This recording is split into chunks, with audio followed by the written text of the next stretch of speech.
Vocês dois são uns vigaristas, e eu entendi cada palavra que vocês acabaram de dizer em russo. A voz da garçonete cortou o acordo de 300 milhões de dólares como uma bomba explodindo no meio de um restaurante 5 estrelas. Os dois empresários russos congelaram em suas cadeiras.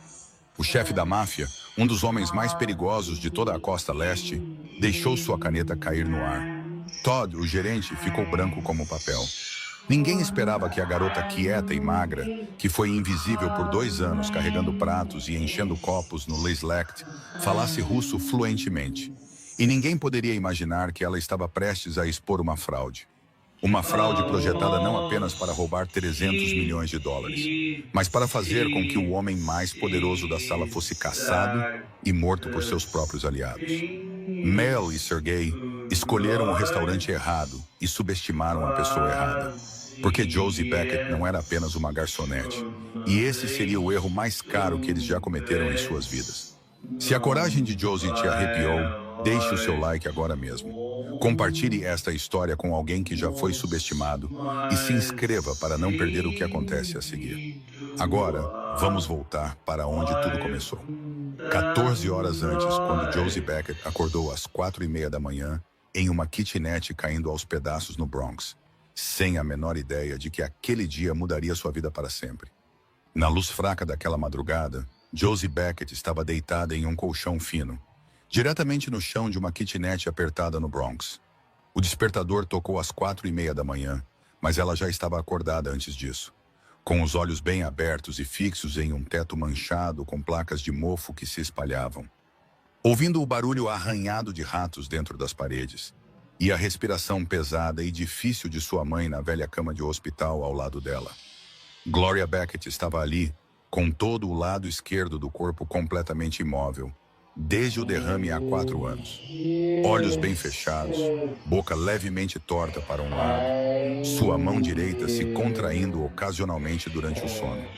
Josie se sentou, esfregou o rosto e começou a sequência familiar de tarefas, tão enraizada que ela poderia fazê-las de olhos fechados. Ela virou a mãe gentilmente para o lado direito para evitar feridas, trocou os lençóis, limpou a mãe com um pano quente, vestiu-a com uma camisa limpa. Depois a ajudou a se sentar lentamente e apoiou travesseiros em suas costas. Gloria abriu os olhos e olhou para a filha. Seus lábios se moveram enquanto ela tentava dizer algo, mas apenas um som indistinto saiu. Josie sorriu, pegou a mão da mãe, apertou-a suavemente e disse: "Está tudo bem, mãe. Eu estou aqui." Ela esmagou o comprimido para a pressão arterial, misturou-o em uma colher de iogurte e deu a ela em pequenas porções, limpando pacientemente as gotas que escorriam pelo queixo.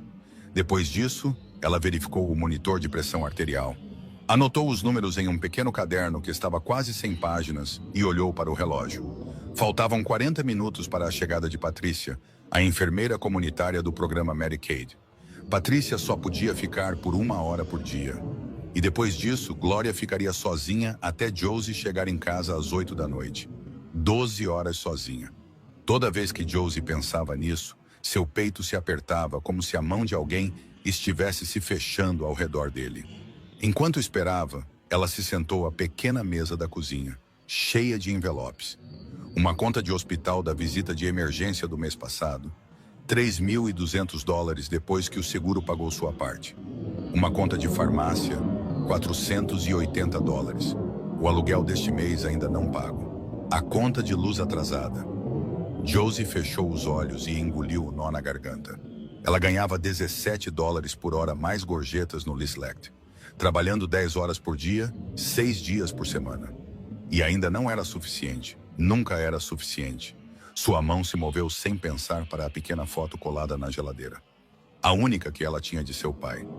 Frank Beckett, em pé na frente de uma pequena mercearia no South Bronx, sorrindo largamente.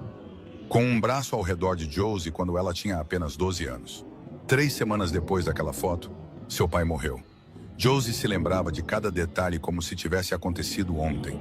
Naquela noite, ela estava fazendo o dever de casa no balcão do caixa enquanto seu pai fechava a loja. 2 garotos com uma arma entraram correndo, gritando por dinheiro. Seu pai levantou as mãos, disse para eles se acalmarem. Disse que daria tudo a eles. Implorou para que não machucassem ninguém. mas um deles estava tremendo demais e atirou. A bala atingiu seu pai no peito. Josie correu para ele, caiu de joelhos no chão de cerâmica, embalou-o em seus braços. O sangue encharcando seu jeans, quente e pegajoso. Seu pai olhou para ela, seus olhos já começando a se apagar, e sussurrou com uma voz quebrada e irregular: "Você tem que viver bem, minha filha. Sempre faça o que é certo." Então seus olhos se fecharam. Josie tinha 12 anos, ajoelhada no sangue de seu pai, gritando até a ambulância chegar. 15 anos se passaram e toda vez que ela fechava os olhos, ainda podia sentir o sangue quente em suas mãos. A campainha a puxou de volta ao presente. Patrícia estava aqui, na hora, como sempre. Josie deu instruções rápidas, beijou a testa da mãe e saiu. Novembro em Nova York cortava a pele e Josie levantou a gola de seu casaco fino. Caminhou 7 minutos até o metrô, passou um cartão de metrô que estava quase vazio e se espremeu no trem número 6 às 5h15 da manhã. Ao seu redor havia pessoas como ela, olhos cansados, ombros curvados, indo para o trabalho antes do sol nascer. Josie ficou em pé, segurando o poste, fechou os olhos e deixou o balanço do trem levá-la de parada em parada. Do Bronx ao Upper East Side levava mais de uma hora. Mais de uma hora para viajar de seu mundo para o mundo das pessoas para quem ela serviria o almoço. As pessoas que nunca saberiam seu nome e nunca gostariam de saber. Josie entrou pela porta dos fundos do Liselect às 6h30 da manhã. Meia hora antes de seu turno, como fazia todos os dias. Ela trocou de roupa para o uniforme no vestiário que era apertado como um armário. Uma camisa branca de botões, um avental preto, sapatilhas pretas com os saltos gastos. Depois prendeu o cabelo castanho em um coque apertado na nuca. Quando se olhou no espelho, viu alguém projetado para ser invisível. O Lect, antes de abrir, era um mundo totalmente diferente. Os lustres de cristal escuros, as mesas e cadeiras vazias e frias. O cheiro forte de limpador de chão se misturando com manteiga vindo da cozinha. Josie começou a limpar as mesas, dobrar guardanapos, polir copos de cristal, verificar cada conjunto de talheres de prata. Ela trabalhava com cuidado porque sabia que Todd Brennan sempre encontrava um motivo. E esta manhã não foi exceção. Todd apareceu às 7 horas, terno preto, cabelo penteado para trás com gel brilhante. Um anel de prata grosso no dedo que ele se gabava de ser de grife, mas dela disse que ele comprou em um mercado de pulgas da Canal Street. Ele deu uma volta lenta pelo salão, os olhos varrendo cada mesa como um inspetor de saúde. Então parou exatamente onde Josie acabara de terminar. Ele tocou um dedo na mesa de mármore. Levantou-o sob a luz como se estivesse inspecionando poeira e se virou para Josie. Não havia mais ninguém no salão. Todd sempre escolhia momentos como aquele. Ele falou baixo, quase sussurrando, com o tom de alguém oferecendo uma orientação útil em vez de uma humilhação. Josie, eu não entendo por que você não consegue nem fazer algo tão simples como limpar uma mesa.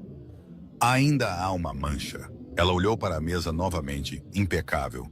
Nem mesmo uma impressão digital. Mas ela não discutiu. Ela aprendeu que discutir só piorava tudo. Ela disse, sim, vou limpar de novo agora mesmo. Todd não saiu. Ele ficou ali com os braços cruzados, observando-a limpar uma segunda vez. Então ele balançou a cabeça. Ainda não está bom. Faça de novo. Josie limpou uma terceira vez. Sua mão apertou o pano com tanta força que seus nós dos dedos ficaram brancos. Todd inclinou a cabeça e baixou ainda mais a voz. Tão baixo que parecia que só os dois existiam. Você sabe por que está aqui, Josie? Não porque você é boa, porque nenhum outro lugar te aceitaria. Sem diploma, sem habilidades, nada. Você deveria ser grata por eu estar te deixando ficar aqui. Ele deu um tapinha leve no ombro dela, como se ela fosse uma criança bem comportada, e se afastou, assobiando. Ninguém testemunhou. Não havia câmeras gravando no salão, porque o restaurante respeitava a privacidade de seus convidados muito importantes. Todd sabia disso. Ele sempre sabia.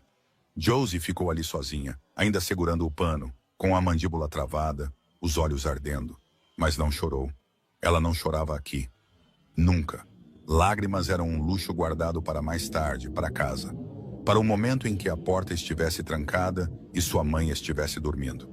Josie pensou em denunciar. Ela entrou na internet e leu sobre assédio no local de trabalho, sobre os direitos dos funcionários, sobre como registrar uma queixa na Comissão de Oportunidades Iguais de Emprego. Mas então ela olhou para a realidade.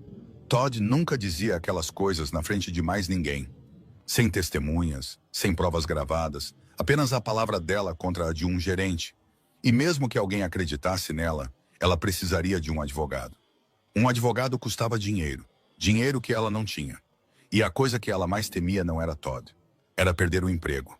$17 por hora mais gorjetas não era muito, mas pagava os remédios matinais de sua mãe. Cobria os pagamentos mínimos da pilha de contas que nunca parava de crescer. Perder o Lysol significava perder tudo. Então Josie engolia. Todas as manhãs, ela engolia. Foi quando Delaney Wan saiu da cozinha segurando uma bandeja de copos limpos e viu Josie parada ao lado de uma mesa que brilhava como vidro, com o rosto sério e rígido. Della era 15 anos mais velha que Josie, a garçonete que trabalhava há mais tempo no Lislet. Cabelo preto preso em um rabo de cavalo, pequena, mas rápida. Ela olhou para Josie, depois para Todd, desaparecendo atrás do bar e de volta para Josie. Ela entendeu. Ela sempre entendia. Della se aproximou e murmurou de novo. Josie não respondeu, apenas deu o menor aceno de cabeça. Della suspirou, colocou a mão no braço de Josie e a apertou por um único segundo antes de soltar. Depois se virou e voltou ao trabalho. Ela não disse mais nada porque também precisava desse emprego. Ela também tinha contas. E não tinha poder para mudar nada. Duas mulheres presas na mesma armadilha, encontrando os olhos uma da outra e entendendo tudo. E ainda assim incapazes de fazer qualquer coisa, exceto continuar limpando mesas, carregando pratos e engolindo. Josie entrou na cozinha, colocou o pano de limpeza no balcão de aço inoxidável e parou em frente à porta de vidro que levava ao corredor de serviço. Seu reflexo flutuava no vidro escuro, cabelo fino preso em um coque apertado, uniforme preto, olhos cinzentos e cansados. Alguém nascido para ser esquecido. Era assim que ela sobrevivia aqui, silenciosa, de cabeça baixa, se dissolvendo no fundo. Mas o que ninguém sabia, nem Todd, nem Della, nem ninguém neste restaurante ou em qualquer lugar de sua vida, era que, sob aquela casca invisível, Josie escondia um segredo que guardava com mais cuidado do que as gorjetas que mantinha no bolso. 4 anos antes, quando sua mãe tinha acabado de ter o derrame e Josie estava desesperada por qualquer trabalho extra que pudesse encontrar. Ela se inscreveu como cuidadora domiciliar em uma pequena agência em Queens. Eles pagavam $12 por hora, sem necessidade de diploma. Apenas conhecimentos básicos de cozinha, limpeza e a capacidade de lidar com uma pessoa idosa difícil.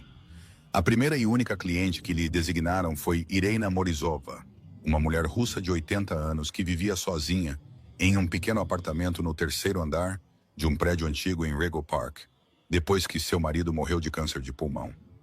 No primeiro dia em que Josie chegou, Irina estava sentada em uma poltrona perto da janela.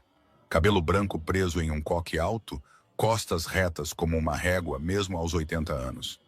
Olhando Josie de cima a baixo antes de dizer algo em russo. Josie não entendeu uma única palavra. Irina não falava bem inglês, apenas algumas frases simples, lentas e com um sotaque forte. Josie não falava russo. Na primeira semana, elas se comunicaram com gestos, com expressões, apontando para objetos. Josie cozinhava sopa. Irina balançava a cabeça afirmativamente ou negativamente. Josie limpava o chão. Irina apontava para os lugares que ela havia esquecido. Poucas palavras e, no entanto, estranhamente, nenhuma distância. Algo ligou as duas mulheres desde o início. Talvez porque ambas estivessem sozinhas. Talvez porque ambas tivessem perdido o homem que mais amavam e tivessem que continuar vivendo sem ninguém ao seu lado. Na segunda semana, Inrea começou a ensinar, não de forma formal ou planejada, mas tão naturalmente quanto respirar. Ela apontou para uma xícara e disse, "Chashka." Josie repetiu, "Errado." E Ina riu e a corrigiu. Josie tentou de novo. "Certo." Irina assentiu. Então Okno era janela. Vod era água. Coroso era bom. Algumas palavras por dia. Algumas frases a cada semana. Josie não sabia por que se lembrava tão rapidamente. Russo era difícil, a pronúncia intrincada, a gramática emaranhada. Mas algo na língua a atraiu. Talvez fosse porque a voz de Ina se suavizava quando ela falava russo, mais quente do que aquelas pequenas frases curtas em inglês. Talvez fosse porque toda vez que Josie pronunciava uma palavra corretamente, os olhos de Ina se iluminavam e seu sorriso fazia seu rosto enrugado parecer 10 anos mais jovem. Talvez fosse porque, pela primeira vez em sua vida, Josie sentiu que era boa em algo. Por 2 anos, 3 vezes por semana, Josie foi àquele apartamento em Rego Park. Ela limpou, cozinhou, cuidou de Arina e aprendeu. Arina lhe deu livros infantis russos, depois livros fáceis para adultos, depois jornais velhos, depois romances. Ela corrigiu a pronúncia de Josie, ensinou gramática contando histórias de sua juventude em São Petersburgo, ensinou cultura cozinhando borscht e explicando cada ingrediente em russo. Josie absorveu tudo como alguém que estava se afogando e finalmente respirando ar. O russo se tornou a única coisa que pertencia a ela. A única coisa que ninguém podia tirar. Nem Todd, nem a pilha de contas, nem esta vida dura. Então a saúde de Arina piorou. Seu coração estava fraco. E o médico disse que ela precisava de cirurgia. Mas na América, ela não tinha família para cuidar dela depois. Sua filha em Moscou implorou para que ela voltasse para casa. Ina não queria ir, mas sabia que não tinha escolha. No último dia, Josie foi ao apartamento uma última vez. Ina sentou-se na poltrona familiar perto da janela. Caixas de papelão empacotadas por toda parte. Mas na mesa ao lado de sua cadeira, ela havia separado uma pilha de livros. Mais de 30 deles em russo, de livros infantis a romances de Dostoiévski, junto com 2 dicionários russo-inglês bem gastos. Ela pegou a mão de Josie, olhou diretamente em seus olhos e disse em russo lento: "Você tem talento, minha filha. Nunca deixe ninguém fazer você acreditar que é pequena." Josie chorou. Irena chorou também. Elas se abraçaram no apartamento vazio que em breve não pertenceria a ninguém. Depois que Andrea partiu, Josie não parou. Ela estudava todas as noites depois de seus turnos, com os olhos ardendo de exaustão, ainda abrindo um aplicativo de aprendizado de russo em um telefone com a tela rachada. Ela assistia a vídeos do YouTube de professores russos, praticava ouvindo podcasts de notícias russas. Lia os livros que Ina havia deixado página por página. Desgastava os dicionários, procurando palavras até que as lombadas ficassem macias. Mais 2 anos, 4 anos no total. Ninguém sabia. Josie não contou a ninguém porque sabia exatamente como reagiriam. Uma garçonete pobre sem diploma universitário, morando no Bronx, alegando que falava russo. Quem acreditaria nela? Todd riria na cara dela. Os clientes a olhariam como se ela estivesse mentindo. Então ela ficou quieta, como se estivesse guardando um superpoder secreto que ainda não era hora de usar. E naquela manhã, parada na cozinha do Lislac depois que Todd a humilhou pelo que parecia ser a 1000ª vez, Josie não tinha ideia de que aquele momento estava chegando rápido. Às 11 horas da manhã, o restaurante começou a encher. Homens de negócios de terno, mulheres carregando bolsas que custavam mais do que o aluguel de Josie por um ano inteiro. Pessoas que olhavam através dela como se ela fosse feita de ar. Josie carregava pratos, servia água, limpava mesas, repetindo os mesmos movimentos como uma máquina que havia sido programada e nunca desligada. Então Todd saiu do escritório do gerente, andando mais rápido do que o normal. Seu rosto tenso da maneira que só ficava quando alguém realmente importante estava chegando. Ele reuniu os garçons rapidamente em um canto da cozinha, a voz baixa, mas afiada. A mesa 7 tem convidados especiais hoje. Não estou dizendo importantes, estou dizendo especiais. O tipo de convidado que, se você derrubar um copo, não vai apenas perder o emprego. Você vai perder mais do que isso. Ninguém perguntou o que mais do que isso significava. Os olhos de Todd diziam o suficiente. Ele olhou para o pedido em sua mão e leu rápido. Tristan Kincaid, diretor executivo da Kincaid Holdings. Convidados internacionais com ele. Confidencialidade absoluta, serviço perfeito, nenhuma palavra desnecessária. O nome Tristan Kincaid fez dela aprender a respiração. Josie olhou para ela e viu o rosto de dela mudar ligeiramente. Depois que Todd se virou, dela sussurrou tão baixo que seus lábios mal se moveram. Você não o conhece. A Kincaid Holdings, no papel, é imobiliária e finanças, mas todos em Nova York já ouviram os rumores. A família Kincaid. Não os olhe nos olhos, não ouça, não se lembre de nada. Você entende? Josie entendeu. Você não vive em Nova York por 27 anos sem aprender. Havia nomes que era melhor nunca dizer em voz alta. Todd voltou e puxou Josie para um canto. Ele agarrou o braço dela no mesmo lugar, o lugar ainda levemente machucado da última vez, e apertou com força. Você vai servir a mesa 7. Josie queria dizer, por que eu? Mas ela já sabia a resposta, porque ela era a pessoa mais invisível neste restaurante. Porque ninguém a notaria. Porque era exatamente disso que Todd precisava para uma mesa que exigia discrição absoluta. Todd se inclinou perto do ouvido dela, seu hálito espesso de café. Não abra a boca. Não olhe para os rostos deles. Você serve água, coloca os pratos e depois desaparece. Pessoas como Kincaid não querem saber que você existe. E, honestamente, você nem existe mesmo. Ele a soltou, deu um sorriso fino e saiu para o salão para arrumar as flores na mesa 7. Como se ele fosse o único que realmente se importava com o serviço. Josie ficou ali por um segundo, esfregou o hematoma no braço e foi preparar a mesa. Copos de cristal, sem uma única mancha, talheres alinhados ao milímetro, guardanapos de linho dobrados em leques, flores frescas perfeitamente centralizadas. Tudo impecável para pessoas que nunca notariam quem arrumou. Exatamente ao meio-dia, a porta da frente do Lislac se abriu e o ar dentro do restaurante mudou. Não de forma barulhenta, não de forma dramática, mas mudou. Como a pressão em uma sala subindo de uma vez e todos sentindo, mesmo que ninguém dissesse uma palavra. Tristan Kincaid entrou. Ele era mais alto do que Josie esperava. Cabelo preto, olhos azuis, tão frios que ela sentiu a temperatura ao seu redor cair alguns graus com um único olhar. Um terno cinza feito sob medida com perfeição até cada costura. Um relógio no pulso que Josie adivinhou valer mais do que a kitnet que ela alugava. Mas não era o terno ou o relógio que criava aquela aura.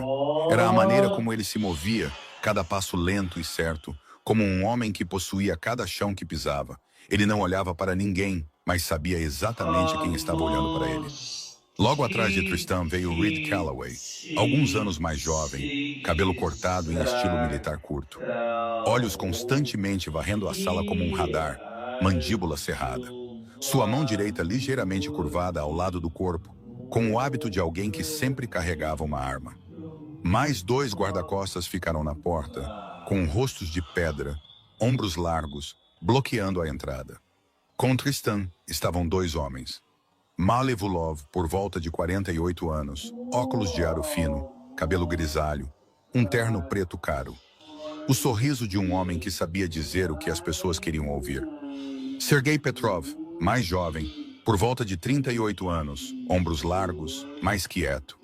Suas mãos nunca deixavam uma pasta de couro marrom grossa que ele segurava perto do corpo como uma criança. Todd quase se dobrou ao meio em saudação. Senhor Kincaid, é uma grande honra. Sua mesa está pronta. Tristan não respondeu. Apenas deu um pequeno aceno de cabeça e caminhou direto para a mesa 7. Ele não precisava que ninguém o levasse. Mali e Sergei seguiram com sorrisos educados. Reed Calloway parou para dizer algo muito rápido a Todd que Josie não conseguiu entender. Mas ela viu Todd balançando a cabeça repetidamente como um pássaro de brinquedo. Josie se aproximou da mesa, inclinou a cabeça, serviu água e colocou os menus. Suas mãos estavam firmes, profissionais, sem tremer. Ela era o fantasma perfeito. Tristan parecia não olhar para ela, mas seus olhos azuis e frios rastreavam sutilmente cada movimento que ela fazia. Notando a máscara profissional que ela usava e o leve hematoma escuro aparecendo sob sua manga. Mail não olhou para ela. Sergei não olhou para ela. Ela não existia. A conversa começou em inglês. Tristan falava em frases curtas, sua voz baixa, cada palavra carregando peso. Este acordo é a prioridade número 1. Investimento de 300 milhões de dólares em um projeto de mineração na Sibéria. Tudo encaminhado por empresas legítimas. Sem erros, Neely respondeu em inglês, seu sotaque russo pesado, mas fluente. Claro, Sr. Kincaid. Nosso lado preparou tudo. Esta será uma cooperação que beneficiará ambas as partes. Josie ouvia sem mostrar que estava ouvindo. Observava sem mostrar que estava observando. Ela serviu mais água, recuou alguns passos, ficando perto o suficiente para servir, mas longe o suficiente para se tornar mobília. E ela entendeu por que não havia intérprete nesta mesa. Um acordo de 300 milhões de dólares encaminhado por canais que a luz do sol nunca tocava. O tipo de acordo em que cada pessoa adicional que soubesse era um risco. Um intérprete externo poderia ser comprado, poderia ser armado, poderia vender informações para um rival ou para o Departamento Federal de Investigação. Tristan Kincaid não era o tipo de homem que aceitava esse risco. O lado russo concordou em negociar inteiramente em inglês, e Tristan acreditava que controlava tudo nesta mesa. Mas havia uma coisa que ele não controlava. Uma coisa que ele não tinha ideia de que existia bem ao seu lado. A garota invisível servindo sua água entendia russo. A entrada foi servida. Tartar de atum rabilho com trufa negra. Cada prato custava o que Josie comia em uma semana. Ela colocou cada prato com movimentos precisos e suaves. Depois voltou para seu lugar habitual ao lado da estação de serviço. Os três homens continuaram falando em inglês. Tristan expôs a estrutura do investimento em linhas curtas e eficientes. O dinheiro passaria por 3 camadas de empresas intermediárias antes de chegar ao projeto de mineração na Sibéria. Cada camada perfeitamente legal no papel, limpa o suficiente para que qualquer auditoria não encontrasse nenhuma brecha para abrir. Meili assentiu repetidamente, elogiou a estrutura como sólida, fez algumas perguntas técnicas sobre o cronograma de transferência. Sergei abriu a pasta de couro, tirou uma pilha grossa de documentos e a deslizou pela mesa para Tristan. Contratos, licenças de extração, relatórios geológicos, cartas de garantia bancária. Tristan folheou página por página, devagar, mas sem ler com muita atenção. Ele confiava na equipe de advogados que já havia revisado. Confiava no profissionalismo demonstrado e confiava em seus próprios instintos. Instintos que nunca estiveram errados. Até hoje. Josie se adiantou para reabastecer a água de Tristan, depois se moveu para o lado de Mel. Bem quando ela inclinou a jarra, Mauli se virou para Sergei e disse uma frase rápida em russo. Sua voz baixa, casual, do jeito que colegas de trabalho trocam algo particular que só eles entendem. Ele é exatamente o que a inteligência disse. Cuidadoso na superfície, mas uma vez que confia em alguém, confia cegamente. Ele não está verificando nada de perto. A mão de Josie apertou a jarra. Seu coração pulou uma batida. Ela entendeu cada palavra, não vagamente, não adivinhada pelo contexto, mas claramente. Cada palavra nítida e completa, como se Meili estivesse falando diretamente em seu ouvido em inglês. Sergei respondeu em russo também. Mais baixo, mais distinto. Bom, quanto mais ele confia, mais rápido ele assina. Uma vez que ele assina, nada pode ser desfeito. Josie terminou de servir, sua mão firme, mas por dentro, tudo estava desmoronando. Ela recuou 2 passos, seu rosto em branco, exatamente como um fantasma deveria ser. Mas sua mente estava girando. Esses 2 homens não estavam falando como parceiros construindo um acordo. Eles estavam falando como predadores cercando uma presa. O russo era curto, frio e terrivelmente confiante. Isso não era uma negociação. Isso era uma armadilha, e Josie era a única pessoa na sala que sabia disso. A refeição continuou. O prato principal foi servido. Filé mignon de wagyu com molho de vinho tinto e cogumelos trufados. Cada prato apresentado como uma obra de arte, e Josie sabia que custava quase o mesmo que um mês de medicação de sua mãe. Ela colocou os pratos na frente de cada homem, retirou os pratos da entrada, manteve cada copo cheio. Tristan cortou seu bife com movimentos lentos e precisos, comendo enquanto ouvia Mel descrever o cronograma do projeto de mineração. Na superfície, tudo estava perfeito. 3 homens de negócios desfrutando de um almoço extravagante no restaurante mais luxuoso do Upper East Side. Mas Josie estava ouvindo uma conversa totalmente diferente. Meili e Sergei estavam mudando para o russo com mais frequência agora, mais naturalmente, mais confortavelmente. Eles estavam completamente certos de que ninguém neste restaurante americano entendia sua língua. E quanto mais certos ficavam, mais diziam. Josie estava ao lado da estação de serviço com a jarra de água na mão. Seu rosto tão vazio quanto uma parede em branco, mas seus ouvidos estavam captando cada sílaba. Marley cortou um pedaço de bife, mastigou lentamente e falou com Sergei em russo, calmo como se estivesse discutindo o tempo. A conta em Chipre está pronta. Quando ele transferir os 300 milhões, o dinheiro ficará lá por exatamente 48 horas. Então, o moveremos para as Ilhas Cayman. Dividiremos em 6 contas menores em 3 bancos diferentes. Se alguém conseguir rastreá-lo, o sol nascerá no oeste. Sergei assentiu e tomou um gole de vinho. A licença de mineração é falsa. O relatório geológico é falso. A carta de garantia bancária também é falsa. Tudo naquela pasta de couro, da primeira à última página, nem uma única folha é real. Mas é perfeito. Levou 6 meses para fazer. Mesmo o melhor auditor precisaria de pelo menos algumas semanas para descobrir. E até lá será tarde demais. Josie sentiu o sangue sumir de seu rosto. Ela estava a menos de 2 metros desses homens, com a jarra de água na mão, e acabara de ouvir que todo o acordo de 300 milhões de dólares era uma performance construída do início ao fim. A empresa não existia. O projeto não existia. A mina siberiana não existia. Era tudo uma armadilha fabricada ao longo de 6 meses para engolir os 300 milhões de Tristan Kincaid inteiros. Mas o que realmente lhe deu um calafrio na espinha foi a próxima linha. Meili limpou a boca com o guardanapo de linho, inclinou-se para mais perto de Sergei e baixou um pouco mais a voz. Mas Josie ainda ouviu cada palavra com clareza brutal. A melhor parte é que depois que o dinheiro desaparecer, ele não poderá vir procurá-lo, porque até lá ele estará ocupado tentando se manter vivo. A boca de Sergei se curvou em um sorriso fino. A evidência está pronta? Perfeita, Marley respondeu, seus olhos brilhando. Temos e-mails falsos, mensagens de texto falsas, até mesmo uma gravação de áudio editada. Tudo mostrando Kincaid vendendo informações internas para os federais. Quando as famílias aliadas receberem, não farão perguntas. Não verificarão. No mundo deles, a suspeita é suficiente. Eles o caçarão antes que ele possa abrir a boca para explicar. Sergei assentiu lentamente, a voz fria. Então, ele perde 300 milhões e perde a vida. Uma flecha, 2 alvos. Marley ergueu sua taça de vinho. Não, camarada. Uma flecha, 3 alvos. O dinheiro, a vida e todo o império que ele liderou por mais de uma década desmoronam com isso. Quando o chefe morrer, os lobos despedaçarão seu território.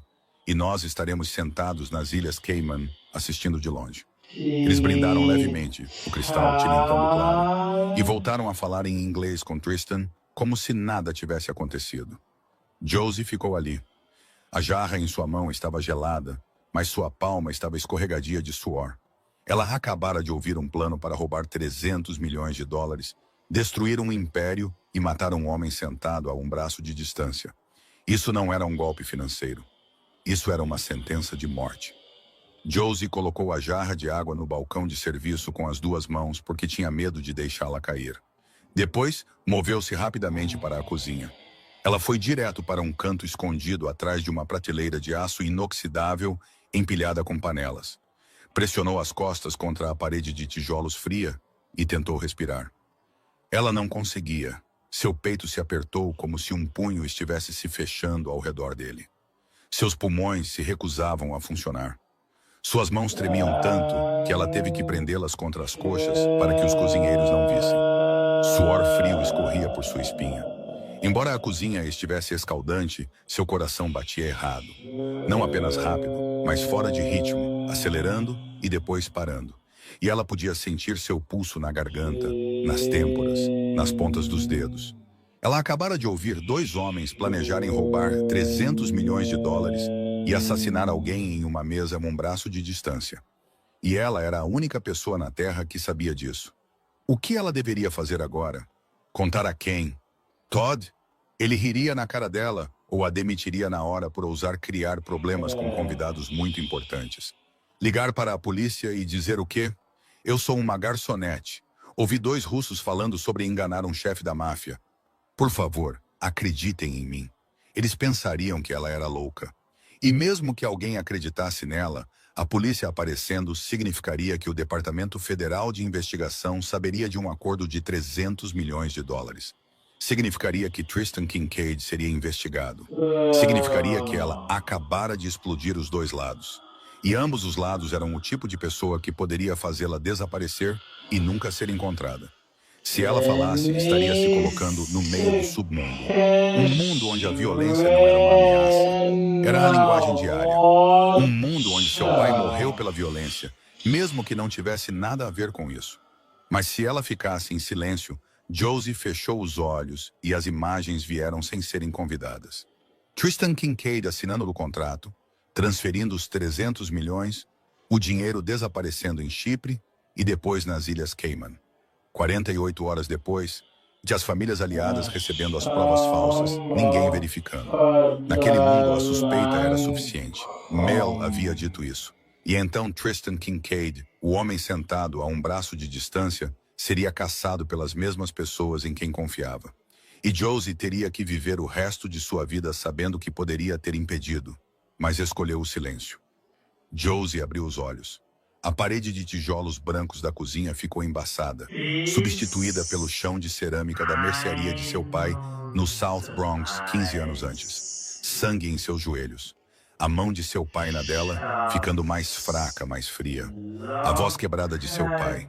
Você tem que viver bem, minha filha. Sempre faça o que é certo.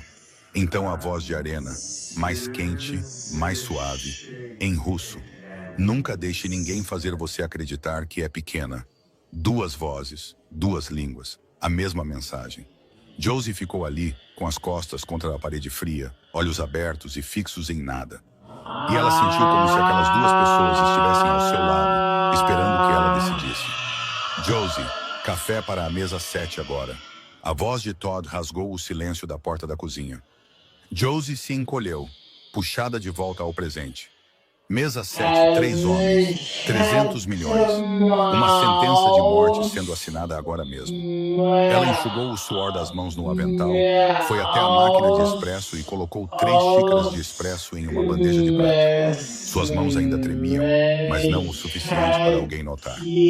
Ela olhou para as 3 xícaras de café preto, a superfície tremendo levemente com um tremor em seus dedos. E ela sabia que quando voltasse por aquela porta da cozinha, teria que escolher o silêncio e a segurança. Ou falar e não ter ideia do que aconteceria a seguir. Josie empurrou a porta da cozinha com o ombro, as 2 mãos firmando a bandeja de prata com 3 xícaras de expresso.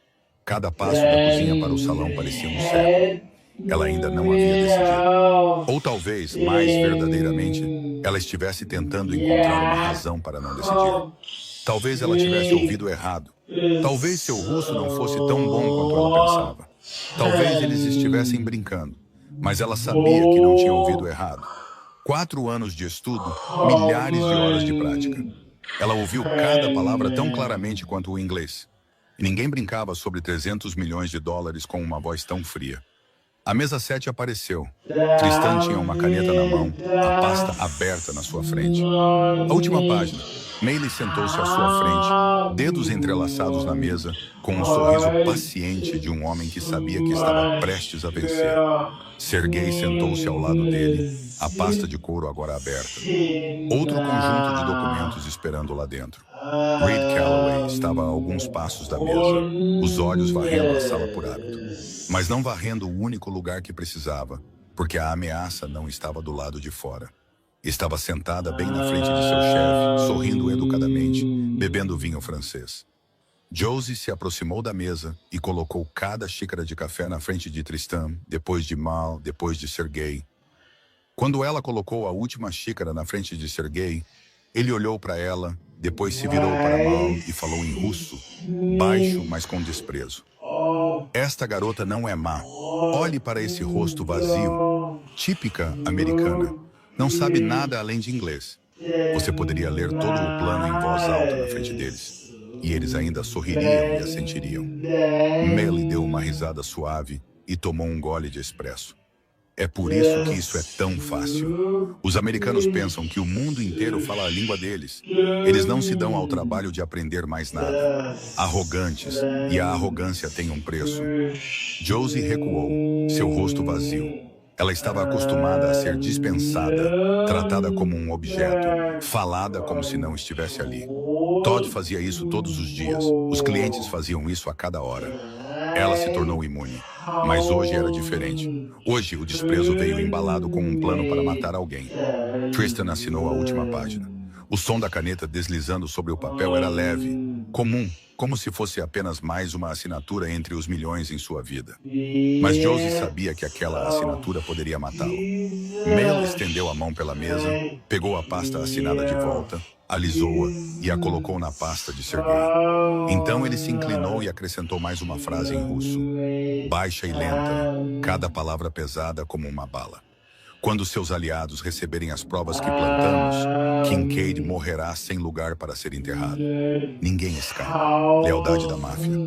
Traição é uma sentença de morte e ele não poderá provar que é inocente porque nossas provas são perfeitas demais.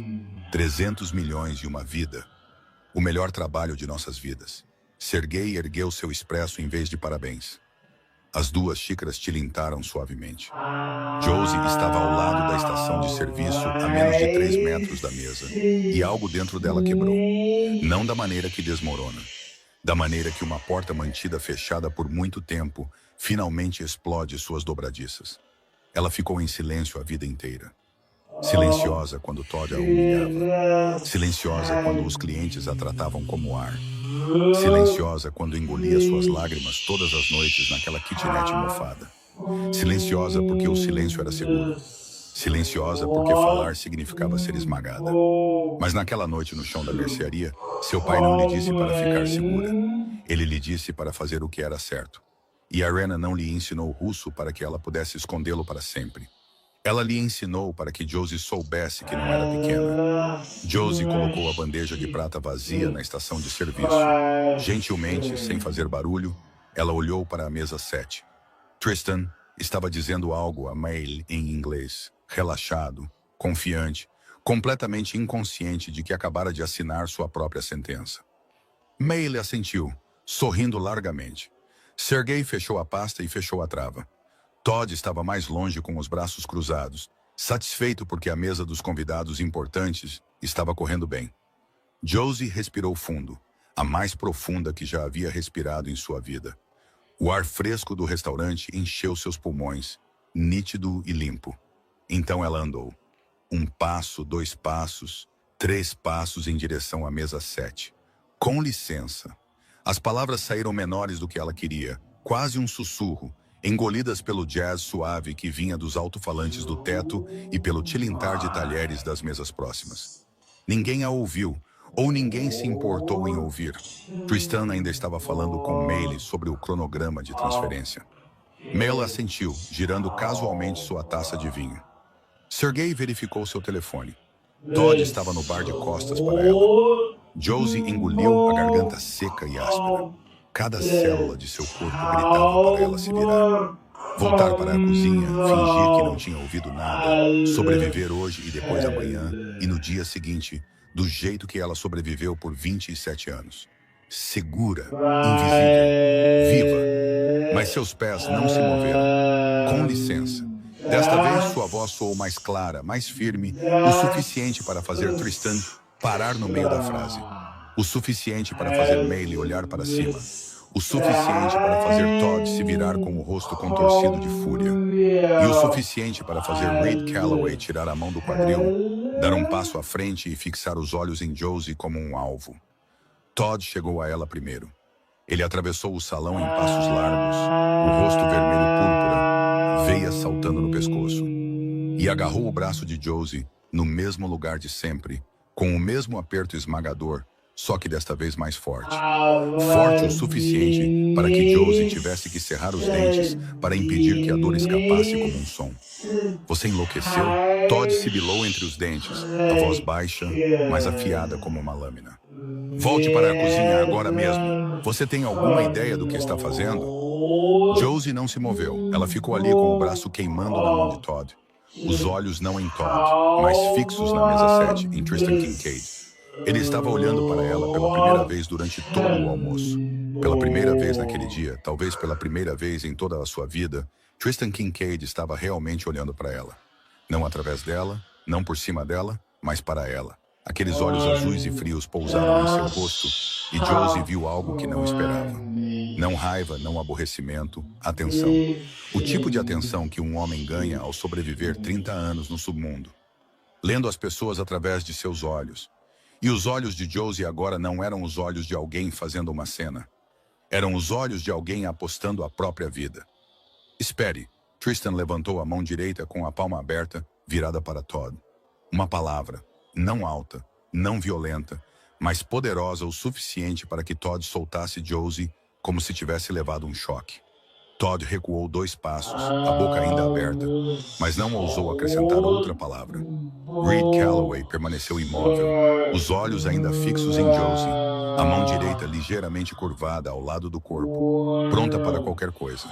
Mel e Sergei trocaram um olhar rápido, o tipo de olhar que a maioria das pessoas não perceberia. Mas Josie viu claramente. Confusão, alarme. O que é? Tristan disse, a voz baixa, sem ponto de interrogação. Não uma pergunta educada, mas uma ordem. Fale. Josie sentiu seu coração bater na garganta, nas têmporas, nas pontas dos dedos. O restaurante inteiro pareceu encolher, colapsando em um único ponto até que houvesse apenas ela e o homem olhando para ela com olhos azuis e frios que não piscavam. Ela abriu a boca. Sua voz tremeu na primeira palavra, firmou-se na segunda. Senhor Kincaid, você está sendo enganado. Esses 2 homens não são investidores.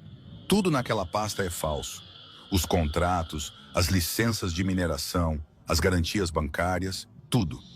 Eles vão roubar 300 milhões de dólares de você e depois vão te incriminar.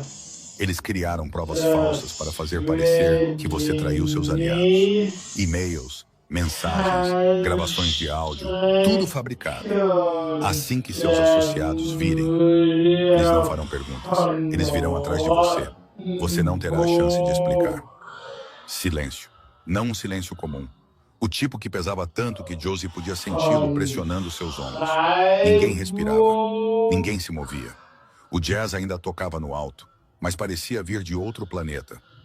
Mel quebrou o silêncio primeiro. Ele riu, curto, seco e controlado. Senhor Kincaid, isso é absurdo. Sua garçonete está claramente tendo algum tipo de colapso. Eu não sei do que ela está falando. Sergei assentiu, o rosto calmo, mas seus dedos estavam se apertando ao redor da alça da pasta de couro sob a mesa. Josie viu. Talvez ela devesse ser removida. Mel continuou, a voz gentil, preocupada, como se estivesse oferecendo a solução óbvia para o bem dela. Claro, isso é embaraçoso para todos. Todd viu sua oportunidade e avançou. Segurança. Sergei, sentindo a mudança brusca na tensão da sala, rapidamente puxou a pasta de couro de debaixo da mesa e a colocou com segurança na cadeira vazia ao seu lado, mantendo uma mão protetora na alça. Alguém chame a segurança. Essa garota está louca. Ela está estragando tudo. Tirem-na daqui. Mas Tristan não se moveu. Ele não olhou para Mel. Ele não olhou para Todd. Ele não olhou para Reed. Ele olhou para Josie. E Josie não desviou o olhar. Como você sabe disso? Tristan perguntou. Sua voz plana, nivelada, suave como um lago congelado. Mas Josie viu algo se movendo sob aquele gelo. Perigoso, pronto, esperando. Ele ainda não acreditava nela. Ele também não desacreditava. Ele a estava pesando. Cada palavra, cada expressão, cada milissegundo. Josie sabia que tinha uma chance. Se ela não pudesse provar agora, Mel viraria a história. Todd chamaria a segurança e ela seria arrastada como uma encrenqueira perturbada antes que pudesse dizer outra palavra. Porque eu falo russo, 4 palavras. Josie as disse devagar e claramente. Cada uma separada, seus olhos nunca deixando-os de Tristan. Eu entendi cada palavra que eles disseram desde que se sentaram nesta mesa. Cada palavra. Mel deu um pequeno bufo de riso. Mais rápido do que antes, mais tenso do que antes. Senhor Kincaid, isso é ridículo. Ela é uma garçonete. Ela não fala russo. Isso é claramente um... Josie não o deixou terminar. Ela se virou para Mel, olhou-o diretamente nos olhos e começou a falar em russo. Fluente e precisa, uma frase de cada vez. Você disse que os 300 milhões seriam transferidos para uma conta em Chipre. Ficariam lá por 48 horas e depois seriam divididos em 6 contas menores em 3 bancos nas Ilhas Cayman. Você disse que se alguém pudesse rastreá-lo, o sol nasceria no oeste. O sorriso no rosto de Mali morreu. Não desapareceu. Não diminuiu. Morreu instantaneamente. Como se alguém tivesse desligado um interruptor. A cor sumiu de sua pele, de rosa para cinza em menos de um segundo. Josie não parou.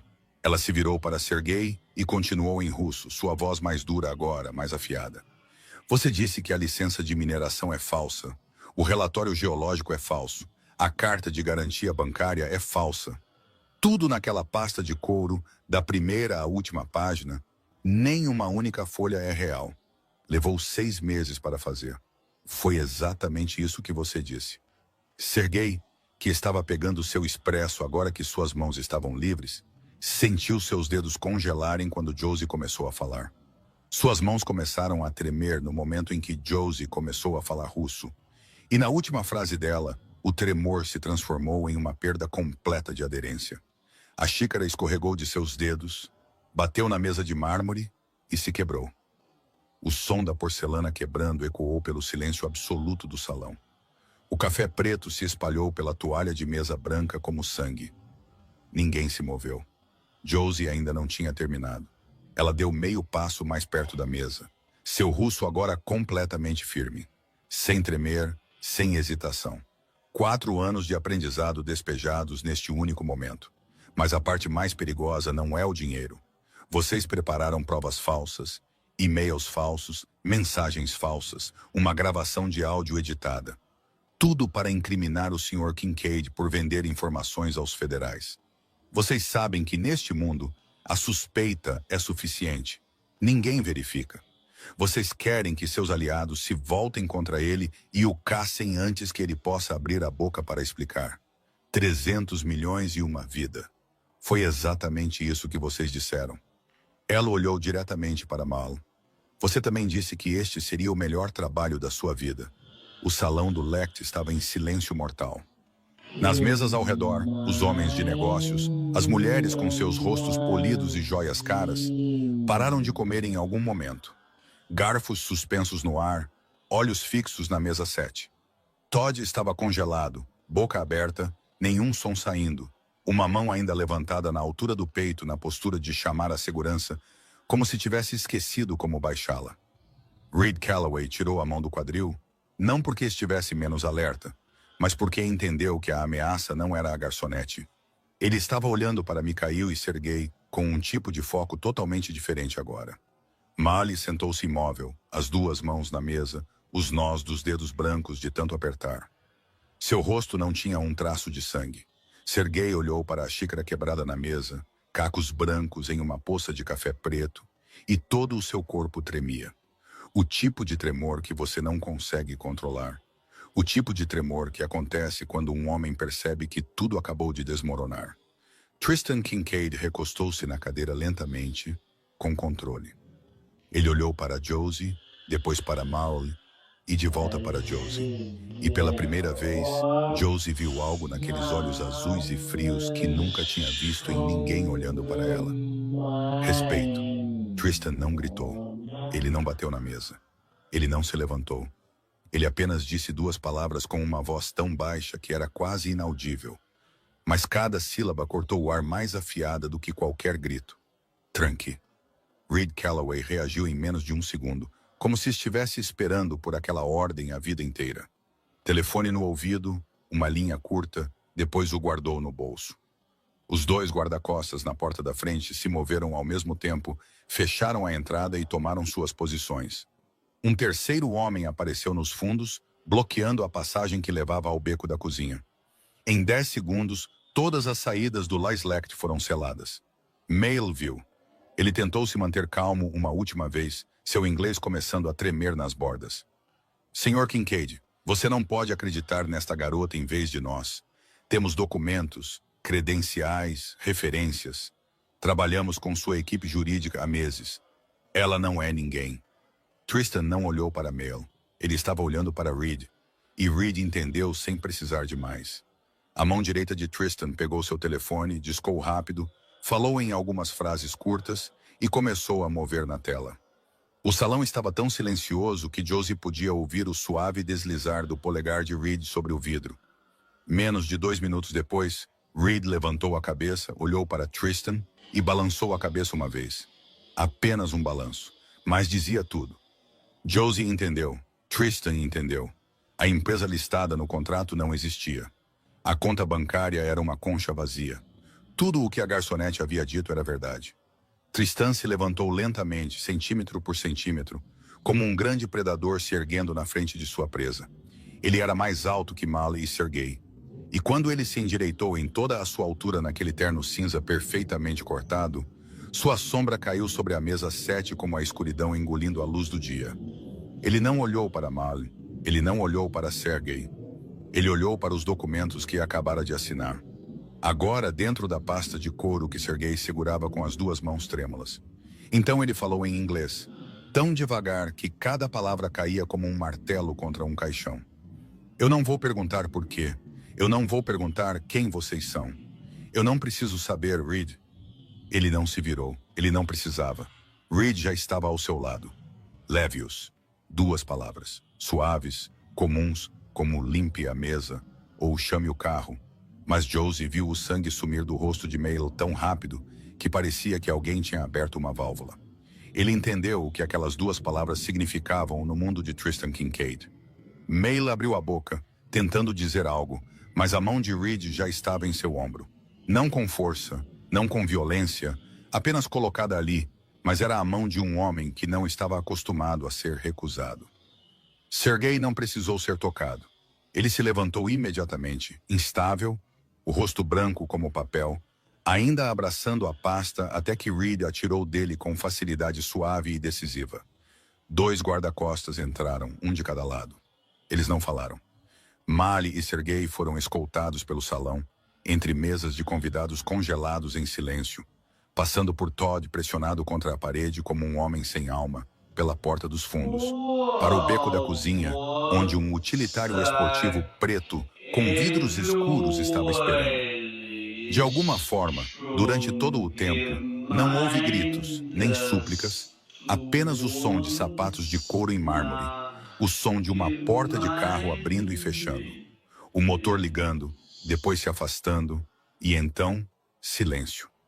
Josie ficou ao lado da mesa 7, olhando para a cadeira vazia onde Mel estivera sentado, para a mancha de café escura secando na toalha de mesa branca, para a porcelana quebrada ainda espalhada ali. Ela não sabia para onde aqueles 2 homens estavam sendo levados. Ela não tinha certeza se queria saber.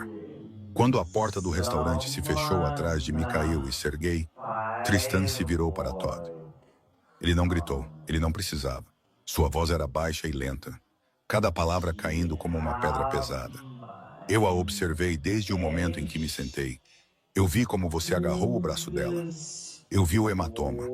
Eu vi como você olhou para ela. A maneira como você a tratou como um objeto no segundo em que pensou que meu foco estava em outro lugar.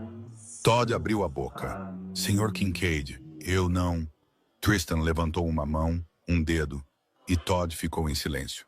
Ela acabou de me salvar 300 milhões de dólares e talvez tenha salvado minha vida. E o que você fez? Eu reconheço o seu tipo, Todd. Você esmaga aqueles que trabalham para você para se sentir poderoso e depois rasteja aos meus pés por uma gorjeta. Você acha que eu não notei o hematoma que você deixou no braço dela? Eu vi tudo e não estou impressionado. Todd recuou. Seu rosto ficou cinza, os lábios se movendo, mas sem mais palavras saindo. Tristan já havia se virado, caminhando em direção a uma pequena mesa no canto do restaurante, longe dos olhos curiosos dos convidados, longe da xícara quebrada e da mancha de café preto na mesa 7. Ele puxou uma cadeira, sentou-se e olhou para Josie. Sente-se, por favor. Não uma ordem, não uma formalidade educada, uma oferta. Josie sentou-se na cadeira em frente a ele. Suas pernas ainda tremiam, a adrenalina se esvaindo e deixando o cansaço cair sobre ela como uma onda. Ela acabara de fazer a coisa mais imprudente de sua vida e ainda não tinha ideia de quais seriam as consequências. Tristan a estudou em silêncio por alguns segundos. Seus olhos azuis ainda estavam frios, mas diferentes agora. A frieza ainda lá, mas por baixo algo estava procurando, tentando lê-la da maneira que ele lia um contrato que nunca tinha visto antes. Onde você aprendeu russo? Josie respirou fundo. Há 4 anos eu trabalhava como cuidadora domiciliar em Queens. Eu cuidava de uma senhora russa idosa, Irena. Ela tinha 80 anos, morava sozinha, o marido morto, ninguém para conversar. Eu também não tinha ninguém para conversar. Ela me ensinou russo toda vez que eu ia lá por 2 anos. Então ela teve que voltar para a Rússia por causa de sua saúde. Ela me deixou seus livros. Eu me ensinei por mais 2 anos. Ela fez uma pausa e engoliu em seco. 4 anos no total. Ninguém sabe. Tristan não interrompeu. Ele não assentiu. Ele não parecia comovido ou impressionado. Ele apenas ouviu. E Josie percebeu que isso poderia ter sido a coisa mais estranha que ela tinha visto o dia todo. Um homem acostumado a comandar um império inteiro sentado quieto e realmente ouvindo uma garçonete contar uma história. Você cuida de alguém em casa, disse Tristan. Não como uma pergunta, como uma afirmação. Ele leu algo em seu rosto, em seus olhos cansados, na maneira como ela andou naquela manhã como alguém que estava acordada antes do amanhecer por muitos dias seguidos. Minha mãe, respondeu Josie. Um derrame há 4 anos, metade do corpo paralisado. Ela não consegue falar claramente. Eu cuido dela de manhã. Uma enfermeira comunitária vem por 1 hora. Depois, minha mãe fica sozinha até eu chegar em casa. 12 horas todos os dias.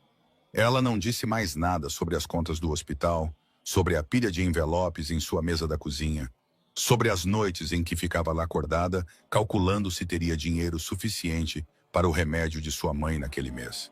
Ela não precisava. Tristan olhou para ela e ela sabia que ele entendia.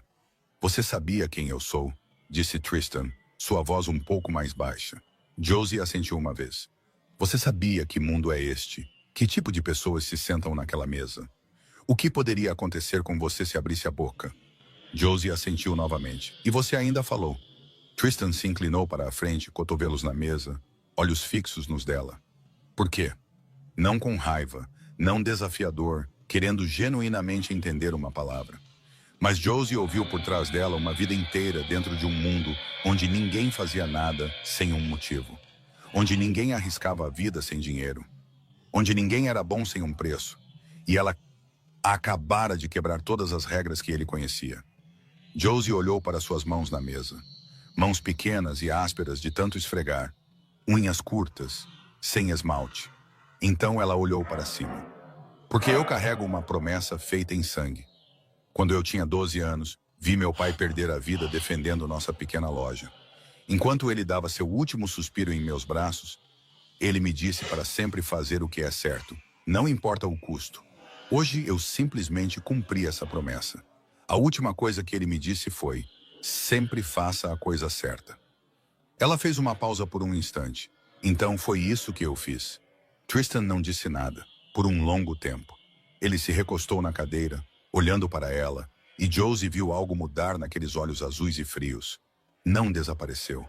O frio ainda estava lá, mas por baixo, na camada mais profunda, algo se suavizou, apenas ligeiramente, quase invisível.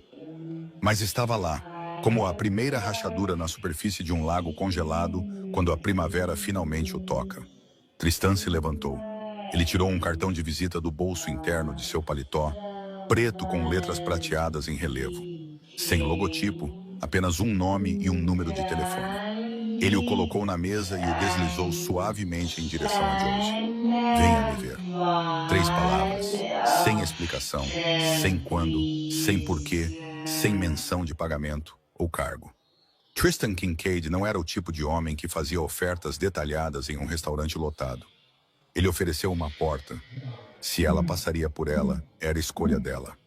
Josie olhou para o cartão na mesa de mármore, deitado ao lado da mancha escura de café do copo quebrado de Sergei, que ainda não havia sido limpo. O cartão era menor que a palma da mão dela, mas mais pesado do que qualquer coisa que ela já havia segurado. Ela o pegou cuidadosamente com 2 dedos, do jeito que você levanta algo valioso e perigoso. Tristan abotoou o paletó novamente e sinalizou para Reed. Reed assentiu e se adiantou para abrir caminho. Os 2 guarda-costas na porta já estavam prontos. Tristan deu 2 passos, depois parou. Ele não se virou completamente, apenas olhou para trás por cima do ombro para Josie. Josie. Ela levantou a cabeça. Quer você venha ou não, a partir de hoje você não é mais invisível. Eu vejo você. Então ele se foi. As portas do Lislect se fecharam atrás de seu grupo. Josie ficou no meio do salão, o cartão preto apertado na mão, cercada pelos olhos de todo o restaurante fixos nela. E aquelas últimas palavras continuavam ecoando em seu crânio como um sino. Eu vejo você. 27 anos. 27 anos vivendo como um fantasma. Seu pai morto. Sua mãe paralisada. Abandonando a escola, carregando pratos, limpando mesas, sendo humilhada, sendo ignorada, sendo tratada como mobília. 27 anos sem ninguém a ver. E a primeira pessoa a dizer essas palavras para ela foi o homem mais perigoso que ela já conheceu.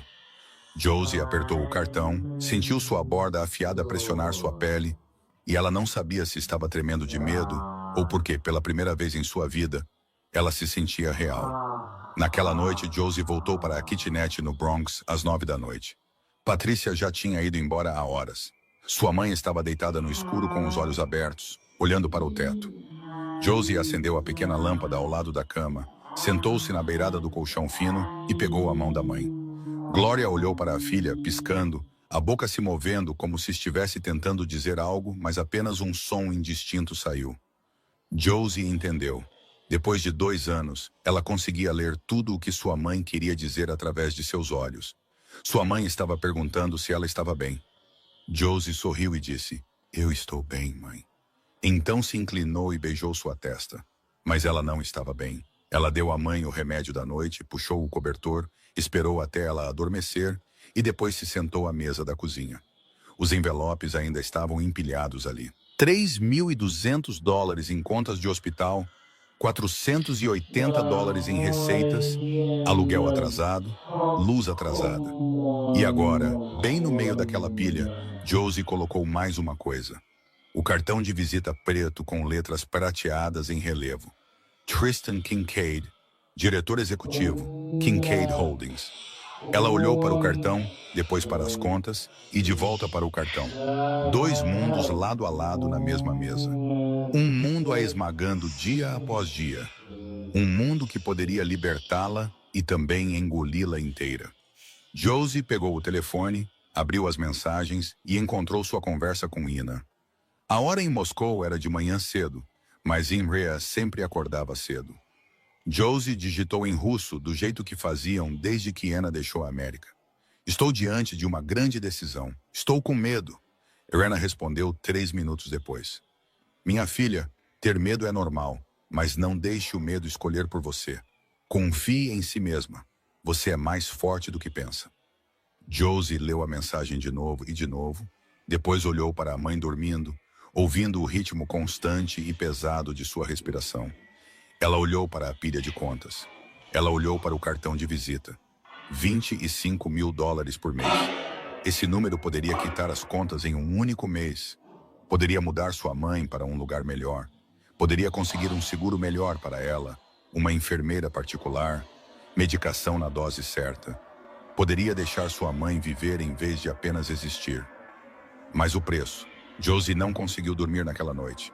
Ela ficou ali ouvindo os ratos nas paredes, os vizinhos de cima brigando, sua mãe se mexendo e fazendo sons suaves e doloridos durante o sono.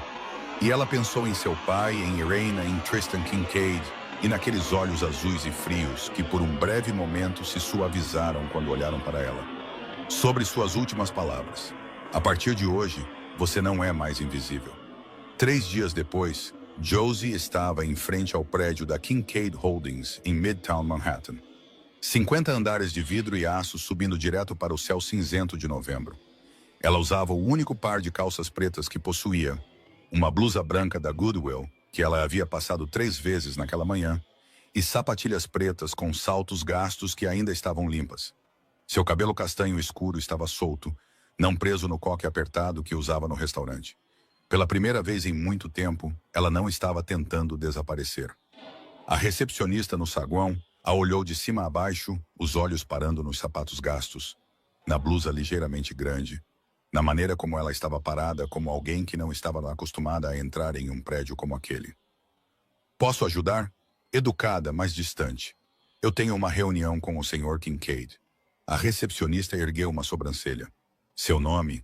Josie Beckett. A mulher digitou em seu computador e sua expressão mudou completamente. Rápido e inconfundível, como se alguém tivesse virado um interruptor. Surpresa, depois respeito. E até mesmo um toque de nervosismo. Senhorita Beckett. Sim. O Sr. Kincaid está esperando por você. 50º andar. O Sr. Calloway a encontrará no elevador. Josie entrou no elevador, as portas se fecharam e ela viu seu reflexo multiplicado infinitamente nas paredes espelhadas. Uma garota de 27 anos criada no South Bronx, subindo para o 50º andar de um dos prédios mais poderosos de Manhattan. Reed Calloway a encontrou no 50º andar, deu um breve aceno de cabeça, não sorriu, mas seus olhos estavam diferentes do restaurante. Ele não a estava olhando como uma ameaça a ser avaliada. Ele a estava olhando como alguém que havia sido liberado. Ele a conduziu por um corredor de mármore até o último escritório. A porta se abriu.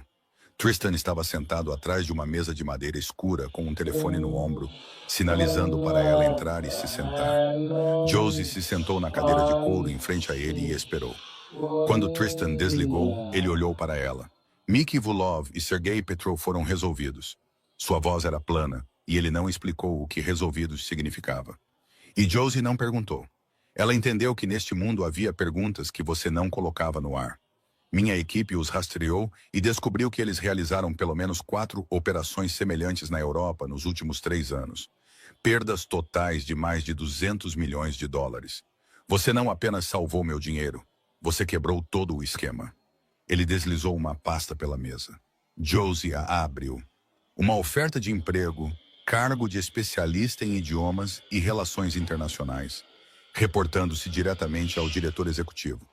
Salário de 25 mil dólares por mês, seguro médico completo para ela e um dependente. Suporte para mensalidades da faculdade. Josie leu cada linha, suas mãos tremendo ligeiramente. Isso era tudo o que ela sempre conheceu. 25 mil dólares por mês era algo que ela nunca ousou imaginar, nem mesmo em seus sonhos mais loucos, mas ela não assinou imediatamente. Ela olhou para cima e encontrou os olhos de Tristan. Eu tenho uma condição. Tristan inclinou a cabeça. Não falou. Apenas esperou.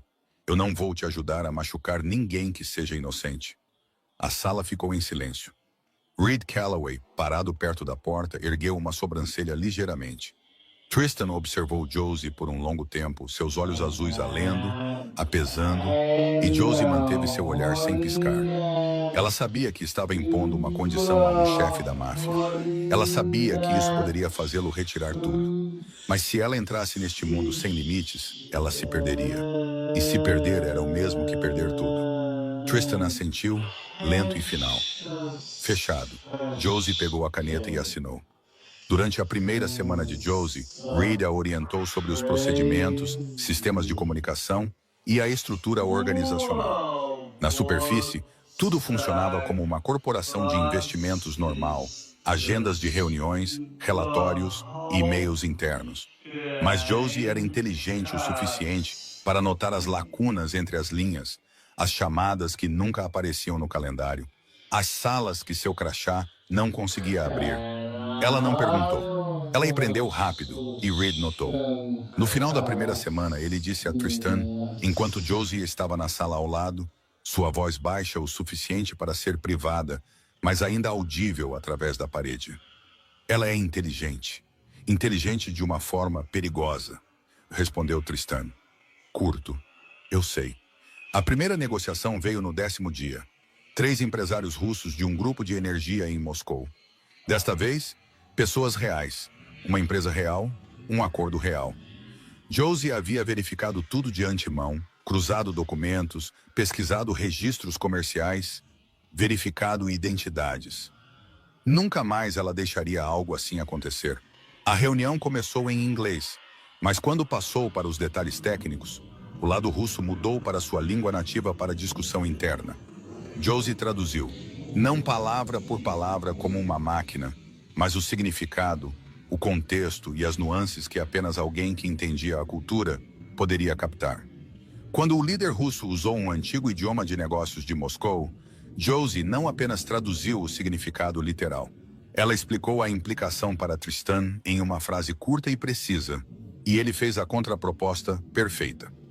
Os russos olharam para ela, atordoados. Um deles perguntou em russo onde ela havia aprendido, e ela respondeu, em Queens, com uma mulher maravilhosa. Eles riram, assentiram, e o ar na sala mudou. O acordo foi fechado 2 horas antes do previsto. Quando os parceiros russos saíram, Tristan não disse nada. Mas naquela noite, enquanto Josie estava sentada em sua mesa, redigindo o relatório, ela viu uma xícara de café aparecer ao lado de seus papéis. Americano preto, sem açúcar, um toque de canela, exatamente como ela gostava. Ela nunca havia dito a ninguém naquele prédio como tomava seu café. Ela olhou para cima e viu Tristan passando. Sem olhar para trás, sem dizer uma palavra, ela o observou desaparecer atrás da porta de seu escritório e sentiu algo quente em seu peito. Pequeno, leve, mas inconfundível. Pequenos momentos continuaram acontecendo nas semanas seguintes. A mão de Tristan pousou na parte inferior de suas costas, enquanto ele a guiava pela porta de uma sala de reuniões. Um toque breve, apenas segundos, mas o calor de sua palma atravessou o tecido de sua blusa e Josie sentiu cada dedo. Ele perguntou sobre sua mãe uma vez, silenciosamente, sem fazer disso um grande evento, apenas perguntando se ela estava bem. E ele não insistiu quando viu os olhos de Josie ficarem vermelhos. Ele se lembrou que ela gostava da cadeira perto da janela na sala de conferências. E a partir de então, aquele assento estava sempre vazio quando ela chegava. Ninguém disse nada. Ninguém precisava. Então veio aquela noite. Era quase 11 horas. O prédio quase vazio. E Josie ficou até tarde para terminar uma tradução urgente de contrato. Ela estava descendo o corredor do 50º andar quando viu a luz ainda acesa no escritório de Tristan. A porta estava entreaberta. Ela pretendia continuar, mas ouviu sua voz. Não a voz de comando, não a fria familiar. Uma voz diferente, baixa, cansada, quase vulnerável. Ela parou. Tristan estava sentado atrás de sua mesa, o paletó fora, as mangas arregaçadas, e na sua frente havia uma pequena foto em uma moldura de prata que ela nunca tinha visto antes. Ele olhou para cima quando notou sua sombra na porta e suamo. E em vez de se fechar como ela esperava, ele deu um pequeno aceno de cabeça. Josie entrou e sentou-se na cadeira em frente a ele. Tristan ficou quieto por um longo tempo. Então ele virou a moldura para que ela pudesse ver. O homem na foto parecia com Tristan. Os mesmos olhos azuis, a mesma mandíbula, mas mais velho e com um sorriso mais caloroso. Meu pai, disse Tristan, morto a tiros quando eu tinha 23 anos. Uma guerra de território entre famílias. Eu assumi no dia seguinte, sem tempo para chorar. Josie olhou para a foto, depois para Tristan. Meu pai também foi baleado, ela disse suavemente. Na minha frente, eu tinha 12 anos. Eles se olharam em silêncio. Não precisavam de mais palavras. A mesma ferida, a mesma dor, a mesma perda que moldou a vida de ambos. Tristan foi o primeiro a desviar o olhar.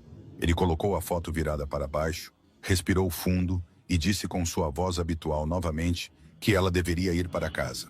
Estava tarde. Josie se levantou, caminhou até a porta e parou. Obrigada por me contar.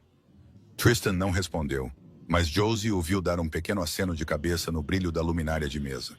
Na semana seguinte, Josie assinou um contrato de aluguel para um apartamento de 2 quartos em Riverdale. Ainda no Bronx, mas seguro e limpo, com grandes janelas com vista para um parque. Ela contratou uma enfermeira particular para sua mãe, 8 horas por dia em vez de 1 hora pelo Medicaid. Ela se matriculou na faculdade noturna, Relações Internacionais na City University of New York, com as mensalidades pagas pela Kincaid Holdings.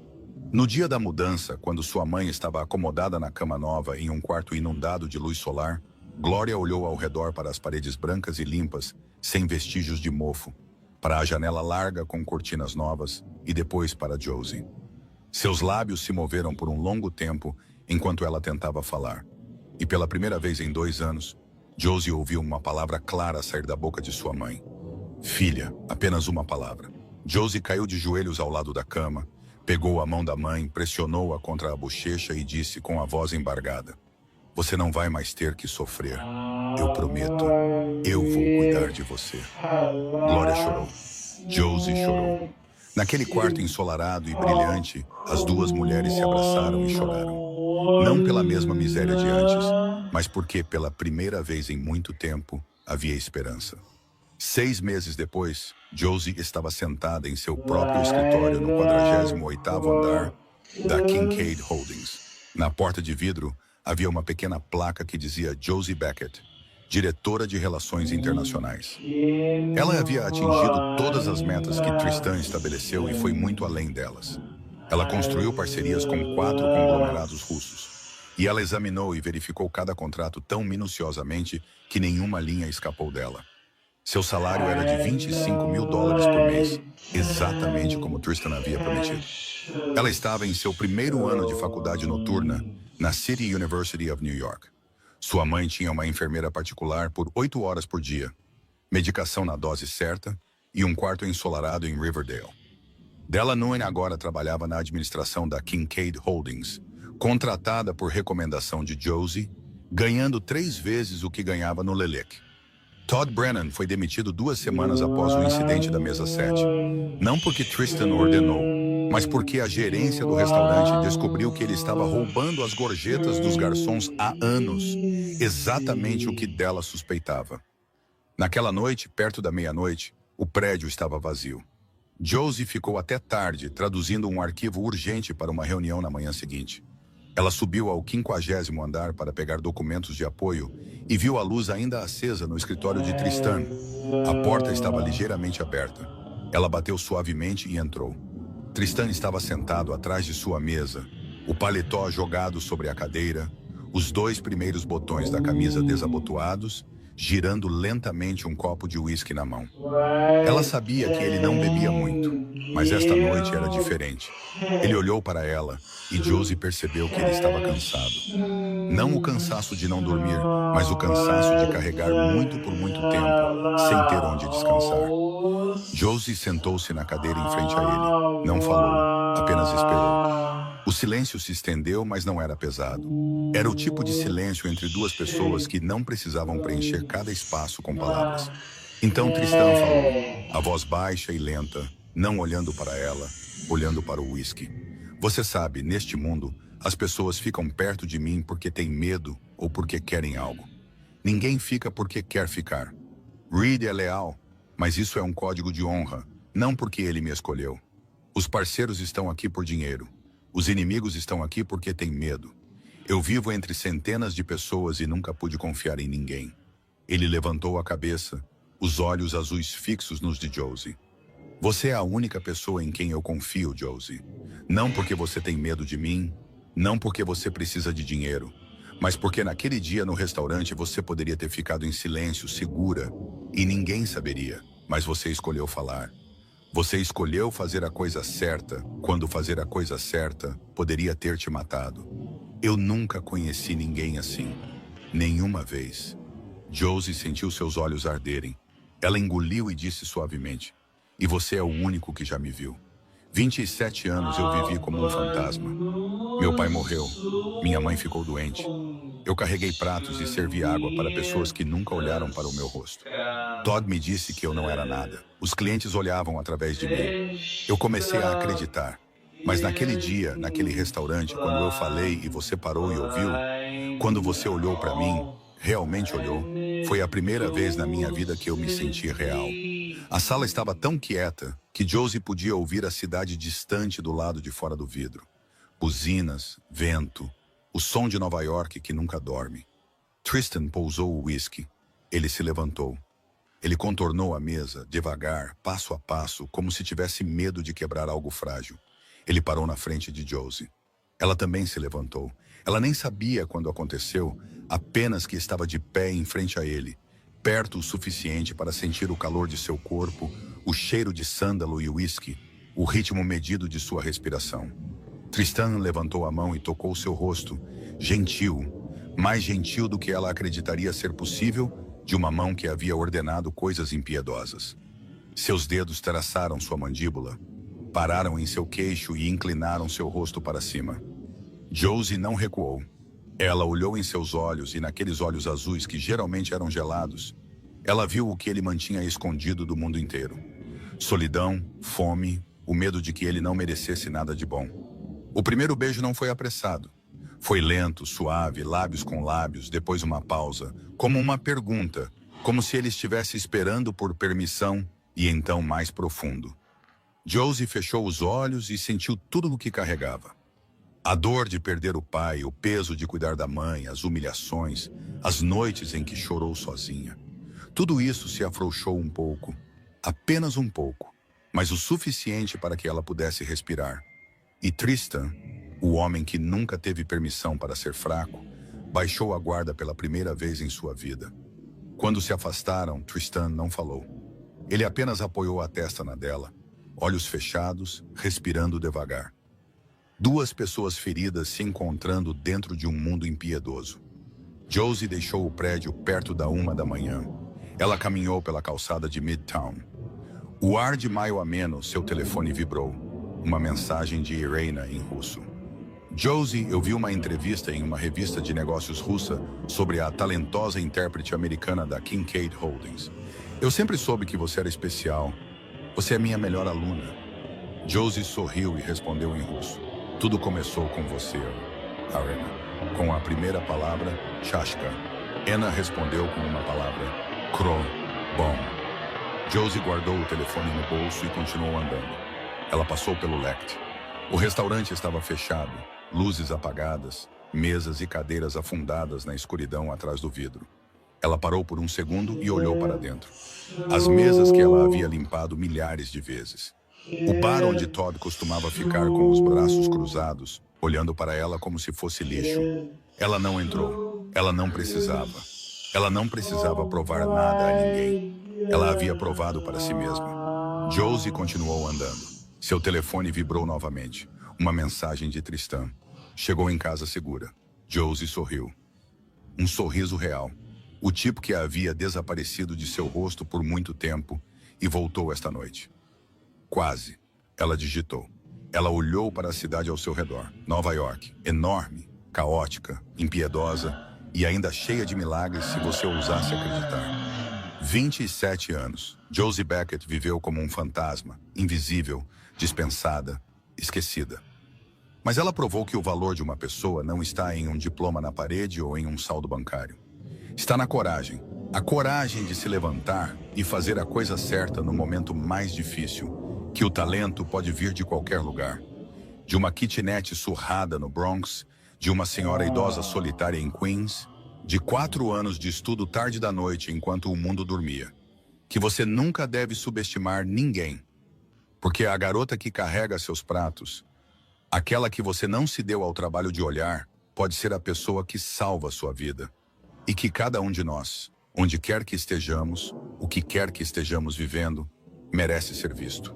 Se a história de Josie tocou seu coração, por favor, curta e compartilhe este vídeo para que a mensagem chegue a mais pessoas. Por favor, inscreva-se no canal e ative as notificações para não perder novas histórias todos os dias. Adoraríamos ouvir você. Como essa história te fez sentir? Você já foi subestimado e depois se superou? Ou já viu alguém ser julgado pequeno demais e depois brilhar? Compartilhe nos comentários. Lemos cada linha e valorizamos verdadeiramente cada sentimento que vem do fundo do seu coração. Desejamos a todos que estão assistindo boa saúde, uma vida alegre, dias de paz e um coração cheio de amor. Adeus e nos vemos no próximo vídeo.